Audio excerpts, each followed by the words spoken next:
Wie geht's euch, meine Freunde? Willkommen zurück zum Drake und willkommen zurück zu 189.16 The Scream. Hätte jetzt das Tidim kommen müssen eigentlich, aber ja. Okay. Äh, wie war's? Wir haben das Ding jetzt einfach mitgenommen. Okay. Auch cool. Oh, Blast Processor. Was ist das neue Lied, was wir jetzt wieder eigentlich haben? Habe ich das schon aufgelegt oder? Ähm, Long Ride Home. Okay. Versuche mit Hilfe Kleis Tafel dir das nächste Opfer des Pfeifers zu finden. How's it going? Ich bin bereit, ich könnte Hilfe gebrauchen. It's not going well. I could use some help. Okay, let's review the basics. We need to work out who the next target is. There's 4 locations, right? And 4 people. We need to figure out if anyone is at any of the 4 locations tonight. And if they are, we can call them and warn them. There must be some connections between the notes. That makes sense. Great. Need any more help? Okay, Ant Williams, Chuck Brody. Ja, aber wo finden wir heraus, ob die da heute Nacht sind?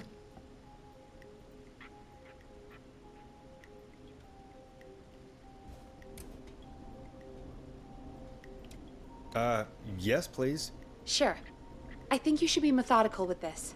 Try grouping the notes by who they're about. You could also have a look at the dates and make a timeline. Maybe that will help rule out potential targets first. Got it. Thanks, Peggy. No problem. Also das alles nochmal lesen oder wie? Spieltag. Das ist. Das war vor 8 Jahren. Sogar mehr als 8 Jahre. Das war vor. Was für 8 Jahre? Das war vor 18 Jahren. 77.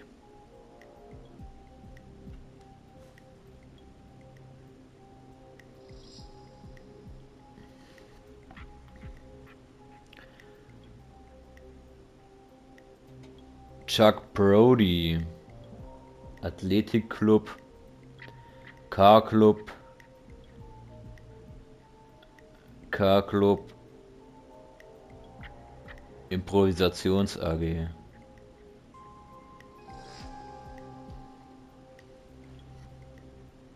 Hm.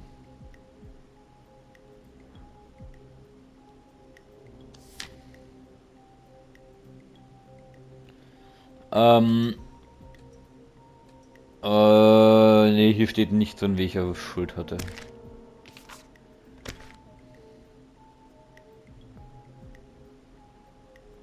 Footballkapitän.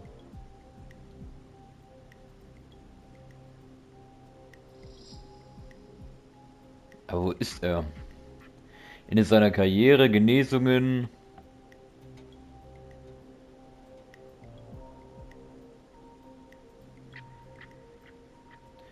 Ja gut, die Notiz wird schon recht alt sein, weil Chuck Brody war ja, das ist ja aus dem Jahrgang 1969, also dieser Jahrgang war vor.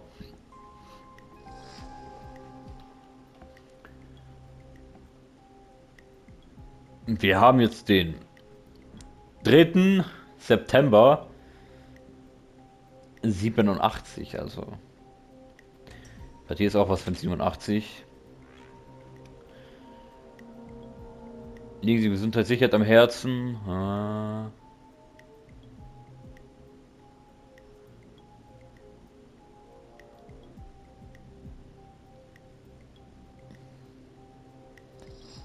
Okay, wo ist das, wo wir lesen können, wer dafür verantwortlich war? Hm.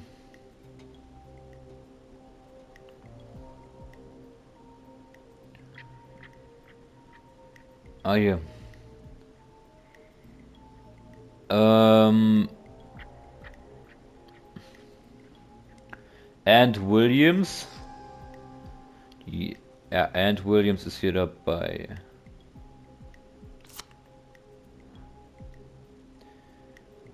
Also müsste der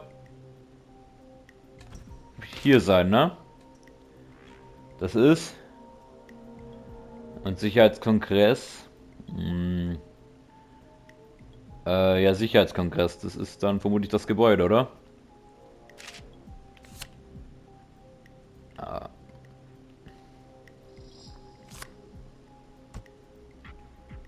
Ah, super. Okay, das hängen wir mal daneben. Okay.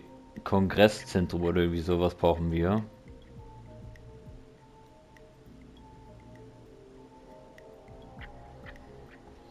Mhm. Ah. Wie And Williams.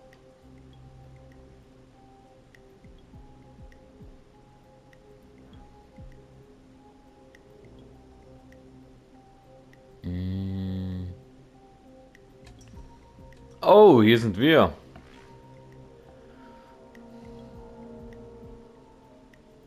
KFAM Radio Station. Gallows Creek High.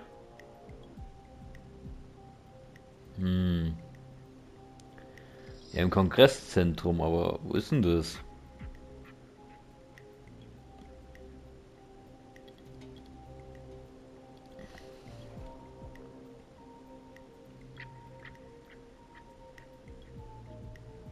Keine Ahnung, wo das ist.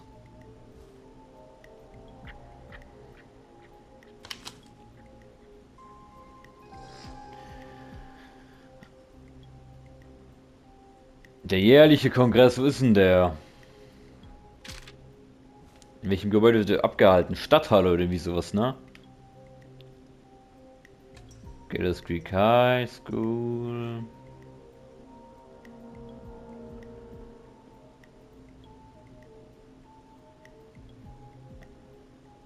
Spray, nee. Christine's Gas and Repair. Da müsste auch irgendwas sein. Bei Christine's Gas and Repair, wo waren das?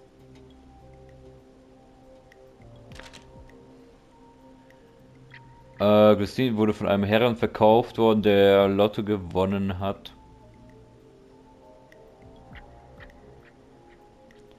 Er anonym.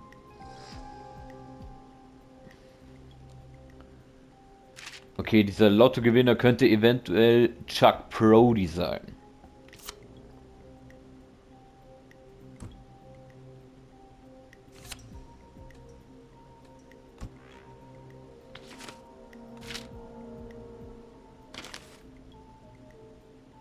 Eventuell. Hospital Power Station.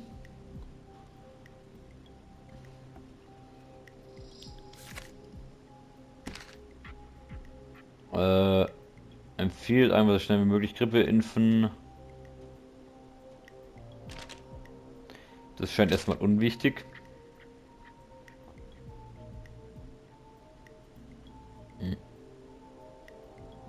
Warte, was? Da war irgendwas. Peter Stein.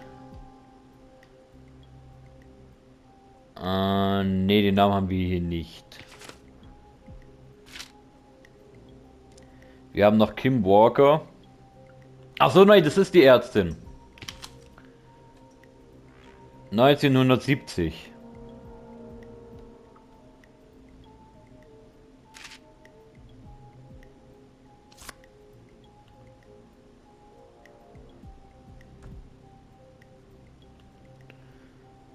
Heißt, Kim Walker könnte... Ey, wir müssen hier mehr Ordnung schaffen, eindeutig. Das haben wir da oben hin. Das haben wir hier rein.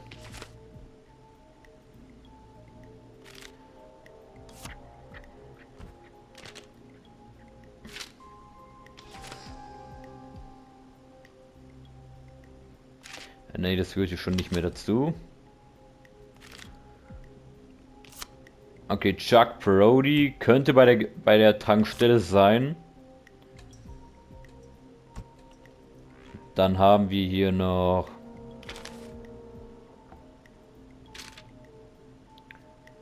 And Williams. Aber ich kann daraus jetzt nicht schließen, wo der sich aufhalten könnte. Und hier das mit der Hochzeit.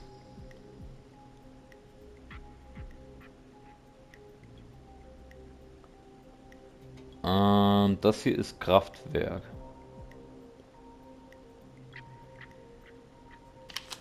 Zwölf ehemalige Schüler der Gallows Creek High School.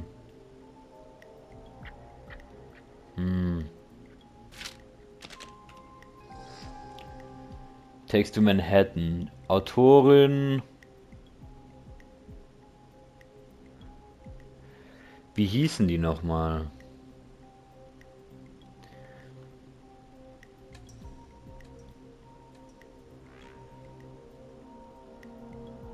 Hallo, da ist irgendwo hinhängen. Ah, ich war zu weit weg, okay. Kim Walker.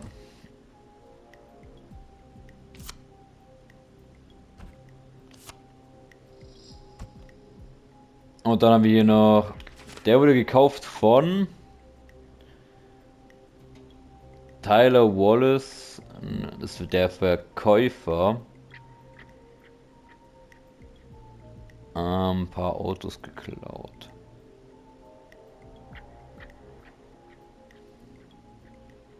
Ja, das ist der Verkäufer, der ein paar Autos geklaut hat, oder?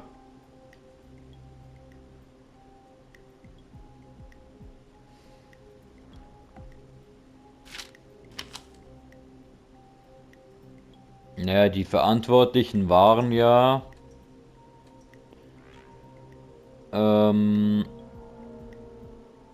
Sean Everett und And Williams.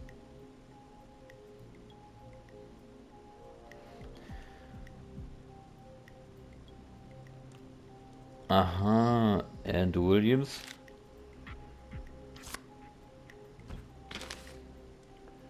Könnte also hier sein bei dem Kraftwerk.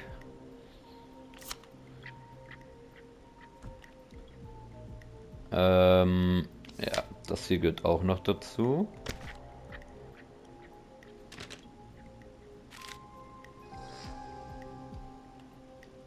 Und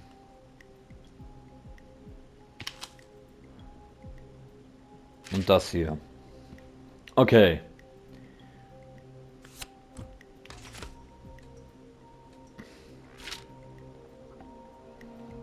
Dann haben wir schon rausgefunden, wo die zwei sich aufhalten könnten. Ja, die ist dann vermutlich hier und Rebecca Allen ist da vermutlich im Trailerpark, oder? Das hätten wir es vielleicht auch auf der Karte markieren. Also K, wir fangen mit K an, wir haben kein K.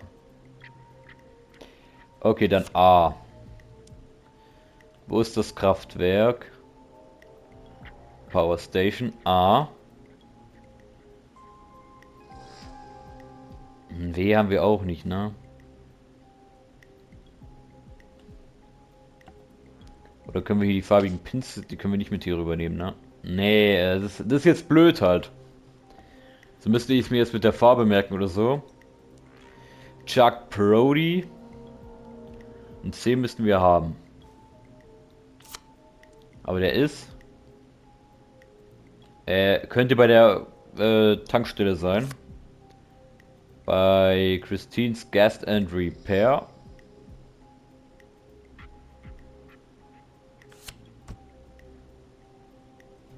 Ah, ne. Ich dachte gerade, das C hier steht für Come on in. Okay, also und Trailer Park, das Rebecca vermute ich. Dann haben wir B wie Becker. R haben wir nicht. Trailer Park. Wo ist denn der Trailer Park? Vermutlich irgendwo am Rande, würde ich sagen. Ne, hier, mittendrin, okay. Und was nehmen wir für Kim Walker? Einfach den roten Pin. Krankenhaus. Wo wäre das Krankenhaus? Das Krankenhaus wäre...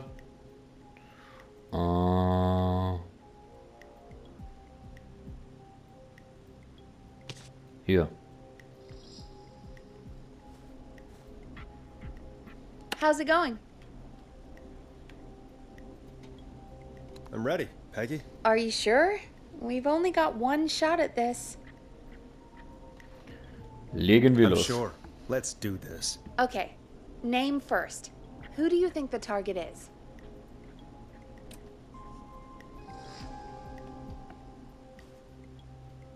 Ja, ich habe doch keine Ahnung. Sie soll ich auch noch rausfinden, wer das nächste Ziel sein könnte. Keine Ahnung, wer könnte... Nee, ich habe echt keinen Plan. Wer könnte das nächste Ziel sein?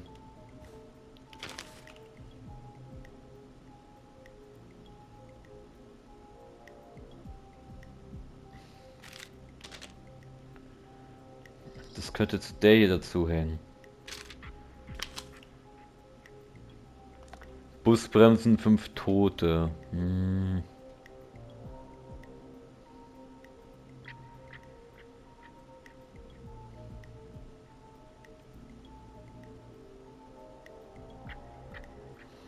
Warte, die Namen Stein haben wir doch schon irgendwo gelesen.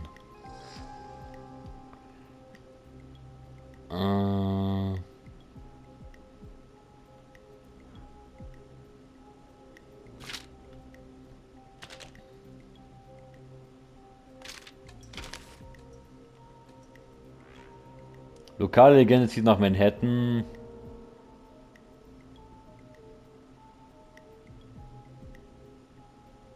Erst stahlen sie unsere Autos, dann stahlen sie unsere Zeit, unser Geld, meinte unser Kritiker Jim Ray letztes Jahr mehr auf Seite 15. Ja, das könnte...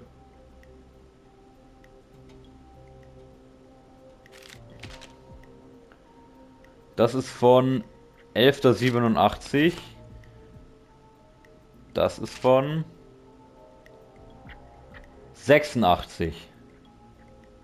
Also wird Rebecca vermutlich nicht mehr da sein. Oder warte, von wie? Februar.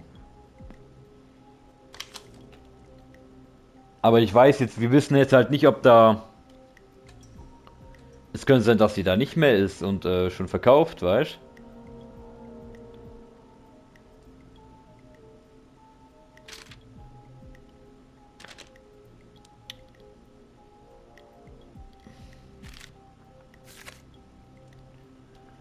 Das ist auch, das ist eigentlich auch hier, ne? Mit Chuck Brody.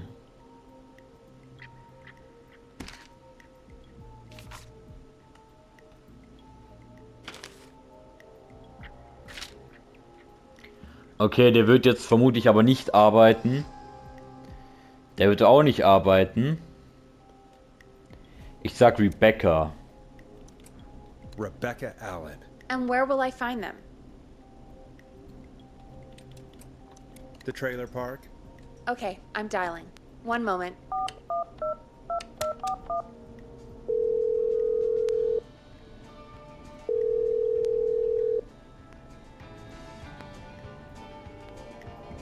Forrest, I'm through to the trailer park, but they say there isn't anyone by that name there. What? Then who? Jeez! It sounds like something blew up. He's using bombs now? Oh my god. The call board, one moment. Die Forrest, Tankstelle. I'm getting so many calls. Just let me... I'm gonna take us off air for a moment. Peggy, Die Tankstelle what's wär's happening in there? gewesen, ne? Peggy. I'm back. He blew up the gas station, Forrest. Okay. I spoke to the fire department and the hospital. The fire department is useless now, as you know. And, the hospital's only ambulance was at the gas station. Forrest, you've got to say something on the radio. You have to tell the town. I'm putting us back on air. Now. Aber irgendwas habe ich Gallows übersehen. Creek. I don't know how to tell you this, but the gas station's been bombed. Please, everyone, stay safe, stay inside, and... Oh, just bring us into some music, Forrest.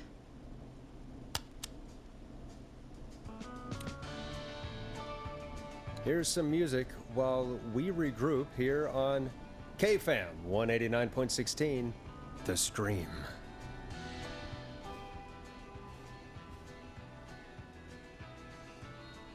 Aber irgendwas muss ich hier übersehen haben.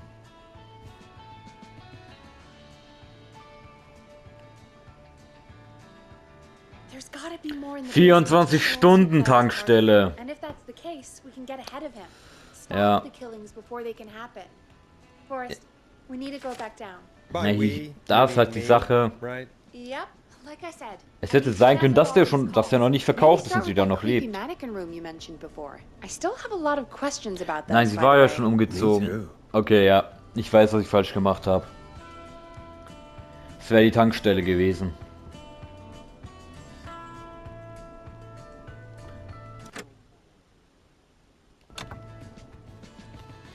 Ja, das ist eine 24-Stunden-Tankstelle. Das kleine Detail habe ich übersehen. Dass es eine 24-Stunden-Tankstelle ist. Dieses Licht hat mich gerade kurz ein bisschen irritiert.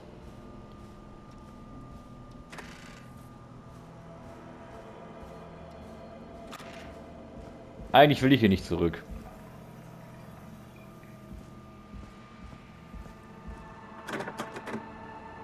Hm.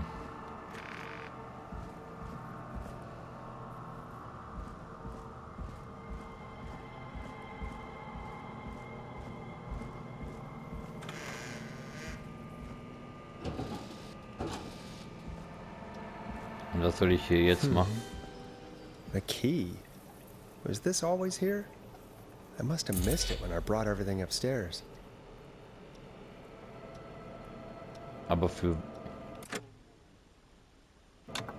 Da stand irgendwas mit Lagerraum, ne?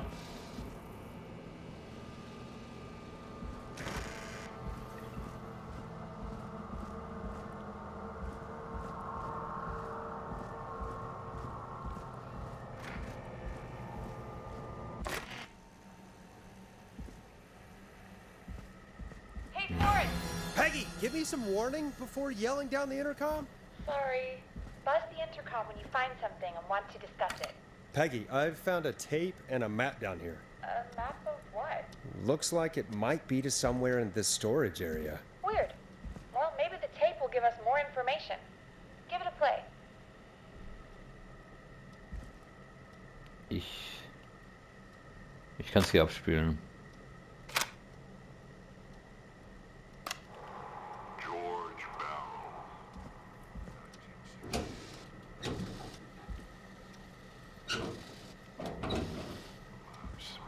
Find the tapes. I'll be waiting. Wait. George Barrow? We all heard that he drowned after a night out drinking. Was it actually Clive? Has Clive really been the whistling man for that long? He says I need to follow the maps and find the tapes. I guess that's what this map is about. I think we need to see what else is hidden down here. Be careful, Forrest.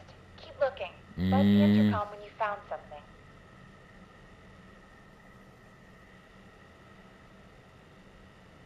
Die Karte sieht für mich genauso aus wie die hier oben.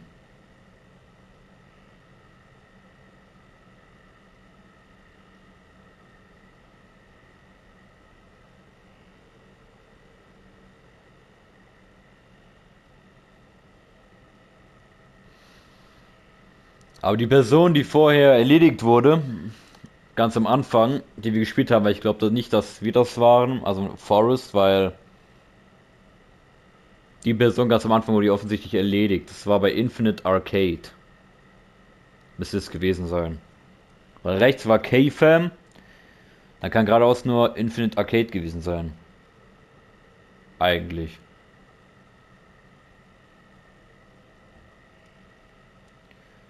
Okay, wo könnten das sein? Hier drin gibt es definitiv 4 drin.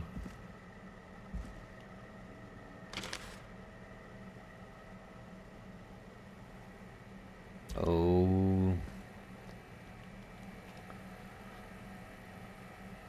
Wo ist das? Ist das hier? Nein.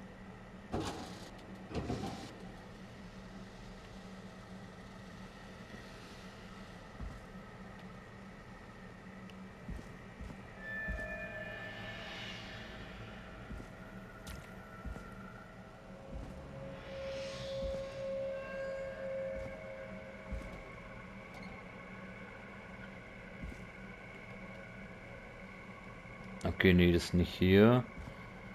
Das ist irgendwo anders. So ein kleiner Beistelltisch, sag ich jetzt einfach mal.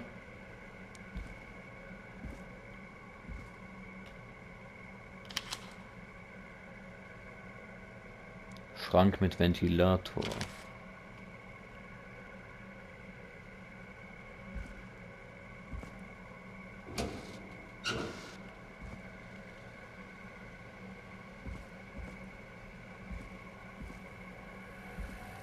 Das ist der hier. Oder sind das hier die Tapes? Additionally, there appears to be a post-mortem. Oh, das heißt, ich höre die in der falschen Reihenfolge, ne?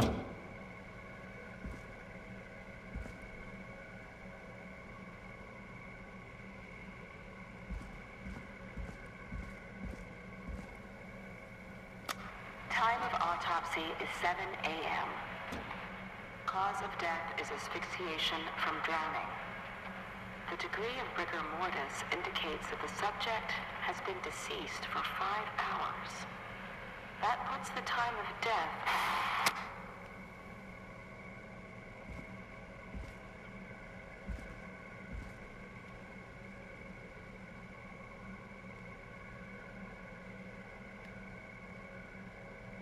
Ah, doch, das ist doch hier. Small lacerations to arms, legs, and face, typically obtained by running through foliage. Severe blistering to the feet, as though the deceased had been running without stopping. Fall Nummer 983A56, Datum des Berichts 3. September 1968. Erstellt von Jareth J. Matthews. Ausführlicher Bericht: gegen 4 Uhr ging der Anruf einer Joggerin, einer Miss Sandra Sharp, ein, die in der Talsperre eine angeschwemmte Leiche entdeckt hatte. Ich fuhr hin und konnte die Leiche vor Ort als die von Josh Barrow identifizieren. Ich setzte mich mit dem Büro des Gerichtsmediziners und den Eltern des Jungen in Verbindung. Sie teilten mir mit, dass sie ihn zuletzt am 2. Mai um 19 Uhr gesehen hatten. Das ist schon einige Zeit auseinander da, die Daten.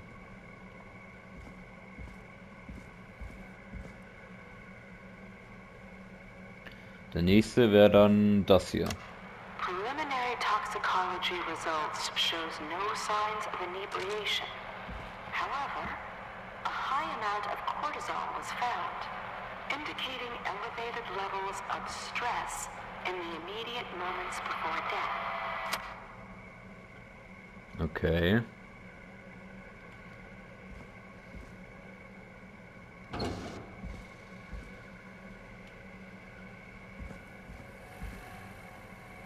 Injury to the arm. It looks like it was trapped in a car door.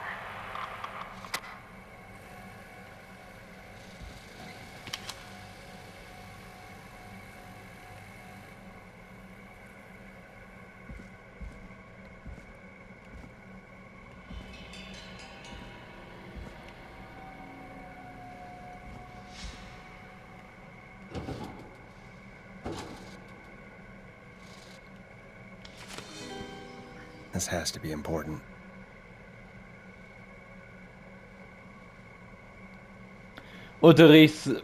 Untersuchungsbericht der County Gerichtsmedizin. Name des Verstorbenen George Barrow. Zeitpunkt des Todes 2.9.68 gegen 21 Uhr. Der Verstorbene ist ein männlicher, weißer, 18 Jahre alt. Erstickungsmerkmale deuten auf Ertrinken als Todesursache hin. Weitere Details unter Abschnitt 2 Absatz 4. Schürfwunden an den Fingerknöcheln stammen vermutlich von vergangenen Schlägereien, was mit der aggressiven Vorgeschichte des Verstorbenen übereinstimmt. Es wurden keine weiteren Verletzungen festgestellt. Nach Ansicht der Gerichtsmedizin gab es keine Hinweise auf ein Fremdverschulden. Zusätzlich weist der vorläufige toxikologische Bericht auf einen hohen Alkoholgehalt im Blut des Verstorbenen hin. Die Gerichtsmedizin ist der Auffassung, dass der Verstorbene im alkoholisierten Zustand schwimmen gegangen und im Zuge dessen ertrunken ist. Datum 3.9.68, Uhrzeit 7 Uhr. Medizinerin Virginia Sullivan, tut mir leid, dass ich Ihnen das aufgebürdet habe. Virginia. It is the coroner's opinion that the subject likely feared for his life and was chased, resulting in a fall from a height into a body of water, where he hit his head, was knocked out, and drowned.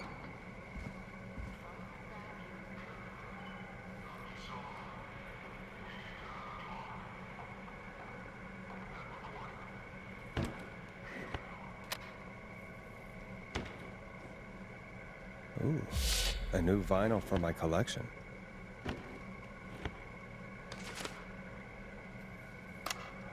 If you're listening to this, then I'm probably dead.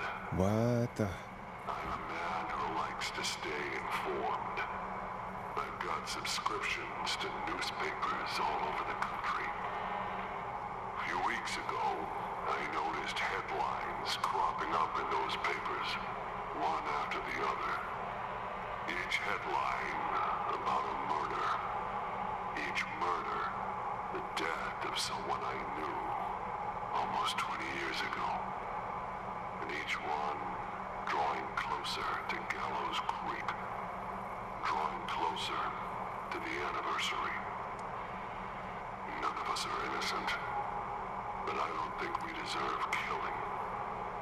All I hope now is that I can save some folk from the worst. That I can, I don't know, do something to make up for what I did back then, I guess. I didn't kill anyone, mind you, but that's past mattering. Now, there's more I could say than I should say, but my employer made it clear that my family would pay a high price if I ever spoke out.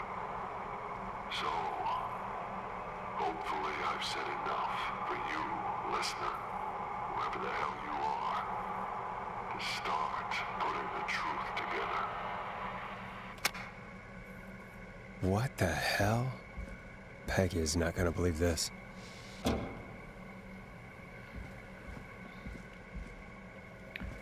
Oh, ich hoffe, wir rennen jetzt niemanden, der uns töten will, ne? Ich weiß halt nicht, ob das jetzt nur ein bisschen Psychospielchen mit uns macht, dieses Spiel. Oder ob das dann auch so, ob das auch Survival-Horror ist oder einfach nur so ein kleines Psycho-Horror-Game. Hier hinten war nichts mehr, ne? Ja.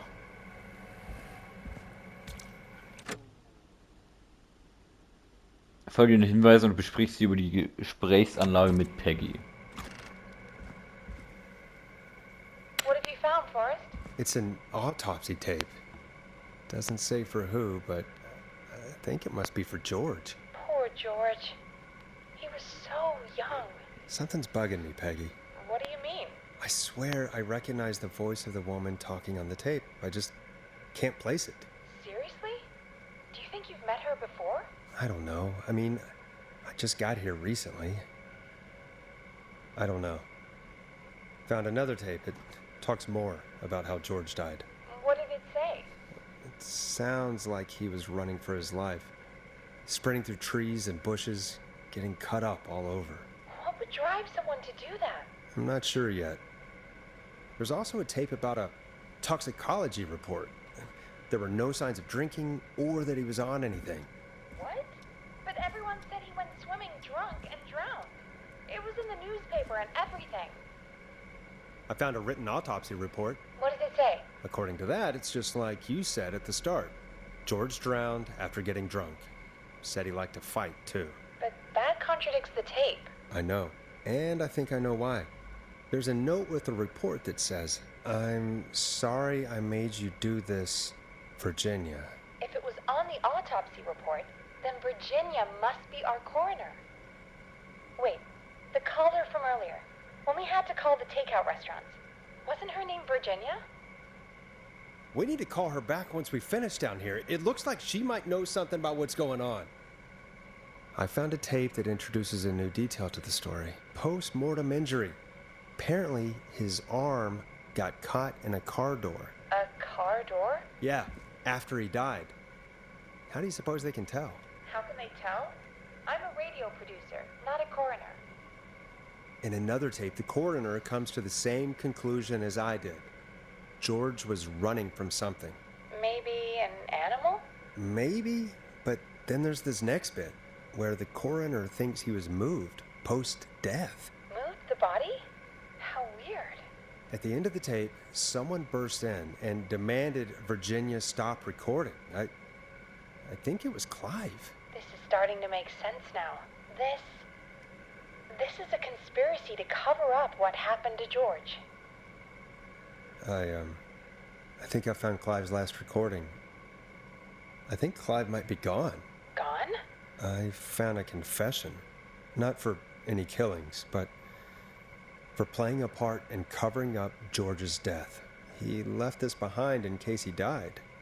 He hoped someone would find it.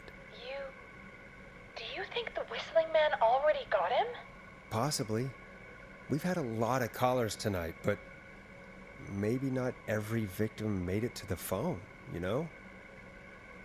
We don't know how many there really are. Christ, Forrest, that's dark. I know, but Clive said he had read about other murders in other towns, and that the murders were all folks who knew about the incident. And the killings were getting closer to Gallows Creek. He said he wanted to do something good for once. The board in his office. He wasn't tracking people down to kill them. He was tracking them down to save them. Ugh, why didn't he just come out with all of this? He said his employer threatened his family if he spoke out about any of it. His employer? The one who orchestrated the cover-up? Oh, Clive. I'm sorry for thinking you'd killed all those people. Do you think you found everything? I think so. Forrest, what's going on here? Someone wanted that boy's death to seem like an accident, and they hired Clive to make it look that way. Come back upstairs when you're ready. We need to figure out our next step.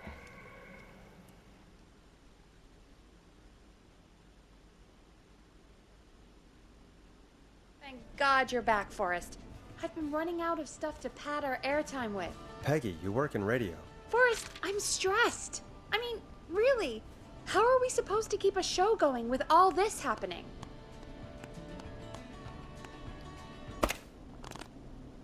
Ah, falsche Platte.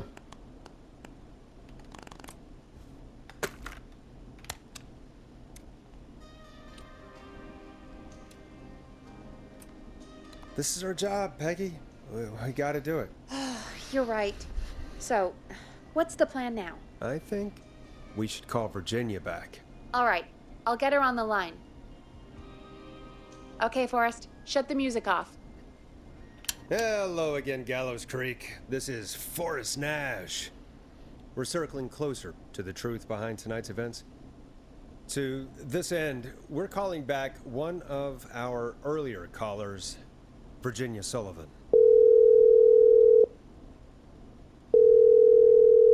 Fredman Plunker here? Who's this? Is it you? Goose? Plunker, hey, it's the Radio Man, Forrest Nash. Radio Man? What's up? Solving mysteries, saving lives. The huge. Right on. Plunker, what are you doing at Virginia's house? She asked if we could stay to keep an eye out for that whistling turd. So we're hanging out, bro. Well, that's big of you, Plunker. No, it's nothing. Can I speak to Virginia? Sure thing, Radio Man. I'll just go get her. Who is this? Hey, Virginia, it's Forrest. I'm glad you're still okay. Oh, Forrest. Sorry, I'm still jumpy. Du brauchst dich nicht entschuldigen, ich wäre auch nervös. Wir müssen reden. Sorry to hear that, but listen, hey, we need to talk. What about? We're calling because we think you can help us understand why this is happening tonight. Me? What would I know? Does the name Clive mean anything to you? Clive? No, I don't know that name. What are you asking about this for? You mentioned that name earlier when you called us the first time. I don't know what I said then.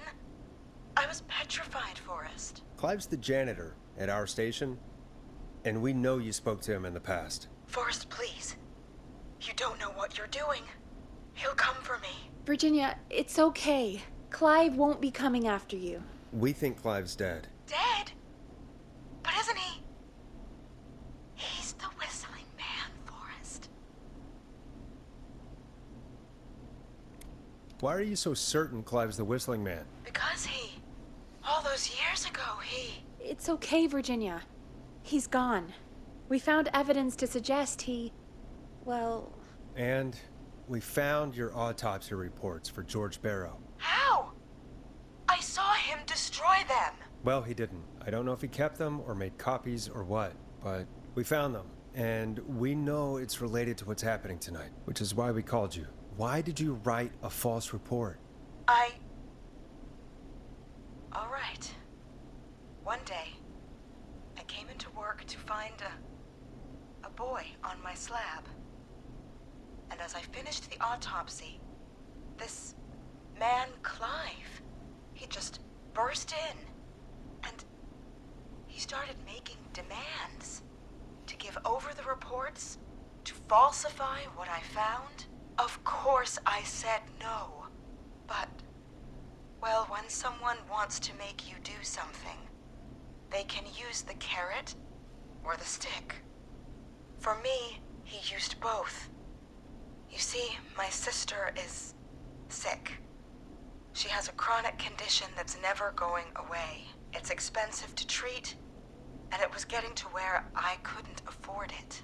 And Clive promised me that his employer would pay for my sister's treatment if I did what he said, and that if I ever spoke about this, he'd beat me to within an inch of my life. I don't know why he had me do it, but my sister needed me. You have to understand. She needed me. We understand.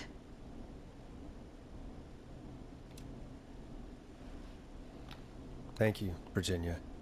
That was brave. God, I just want this nightmare to end. This will help end it, Virginia. Thank you. Stay safe, Virginia.